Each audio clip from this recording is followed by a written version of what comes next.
గతంలో కూడా ఈ గ్యాంగ్ గురించి కొన్ని వివరాలు మీకు చెప్తాను. ఈ గ్యాంగ్లో మెడికొండూరులో అప్పటి నుంచి రాబరీ, డికాయిటీ, రేప్ ఉండొచ్చు, అన్ని హీనియస్ క్రైమ్స్ చేస్తున్నారు. 21లో మెడికొండూరులో వీళ్ళు సగం గ్యాంగ్ కేసులో ఇన్వాల్వ్ అయ్యి ఇప్పుడు లైఫ్ ఇంప్రిజన్మెంట్లో ఉన్నాడు. అయిన తర్వాత దాంట్లో కూడా కొంతమంది అబ్స్కాండింగ్ ఉన్నారు. అప్పుడు ఒక జనవరిలో మన ఇట్లాంటి క్రిమినల్ ఒక అర్ధసారి సుంకన్న పట్టుకోవడం జరిగింది. వాళ్ళు కూడా మెడికొండూరులో గుంటూరు జిల్లాలో ఒక గ్యాంగ్ రేప్లో ఉన్నారు.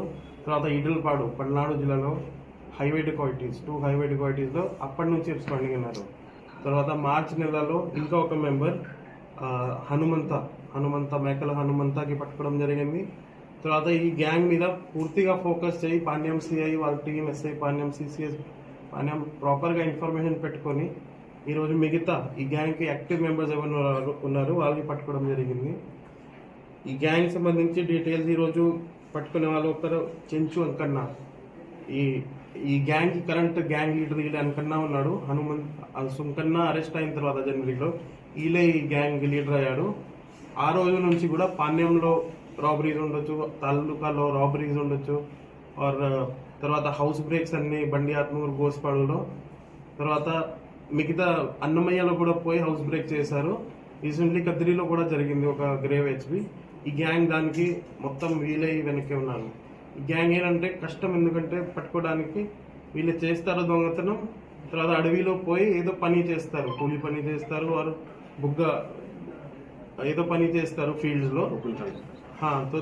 అండ్ ఏదో ఏమి టెక్నికల్గా మొబైల్స్ ఏదో వాడుకోవట్లేదు, బయట వాళ్ళతో ఏం కాంటాక్ట్లో లేవు.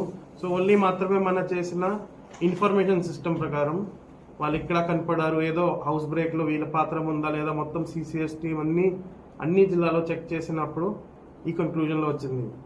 సో ఇటు పట్టుకోవడానికి మన సిఐ పాణ్యం హెడ్ చేసే ఆపరేషన్లో సిసిఎస్ టీం, ఎస్ఐ పాణ్యం కొంత 40 to 50 మెంబర్స్ తీసుకుపోయి ఫిషింగ్ నెట్స్, కారం, కత్తి అన్నీ తీసుకుపోయి వాళ్ళకి ఒక నాన్ లీథల్ వేలో పట్టుకోవడం జరిగింది. తర్వాత ఇప్పుడు కూడా అంకన్న గాడి మీద 34 కేసెస్ ఉన్నాయి. దాంట్లో 17లో మాత్రం అరెస్ట్ అయ్యాడు. మేజర్ కేసెస్లో కానీ ఎడ్లపాడు రాబరీలో కానీ ఇప్పుడు కూడా అబ్స్కాండింగ్ ఉన్నాడు.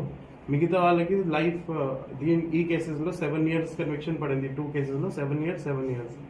తర్వాత హరిచంద్ర గారు ఉన్నాడు, 16 కేసెస్లో ఇప్పుడు వరకు ఇన్వాల్వ్ అయ్యారు.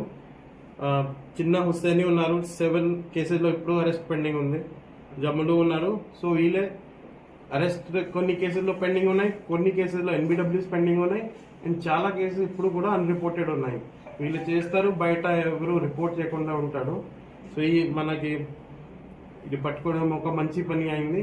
వీళ్ళు చాలా నోటోరియస్ గ్యాంగ్, పట్టుకోవడం కూడా కష్టం, రికవరీ చేయడం కూడా చాలా కష్టం. ఇది రికవరీ కూడా బాగానే చేశారు. వీళ్ళు ఏదో ఫారెస్ట్లో దాచుకోబెట్టుకొని వేరే వాళ్ళకి ఇచ్చి సో కష్ట చేసి వీళ్ళ రికవరీ కూడా చేశారు. తర్వాత ఇది చేసిన పనికి గుడ్ వర్క్ మన డిఐజీ గారు సార్ చాలా గుడ్ విషెస్ ఇచ్చారు సిఐ పాణ్యం టీంకి, సిసిఎస్ టీంకి, అంత స్టాఫ్కి.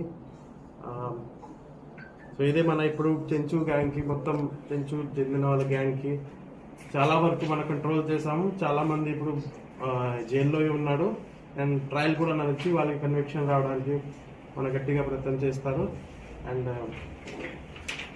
అంతే. ఇంకా మీ దగ్గర ఎన్ని క్వశ్చన్స్ ఉంటే చెప్తాను.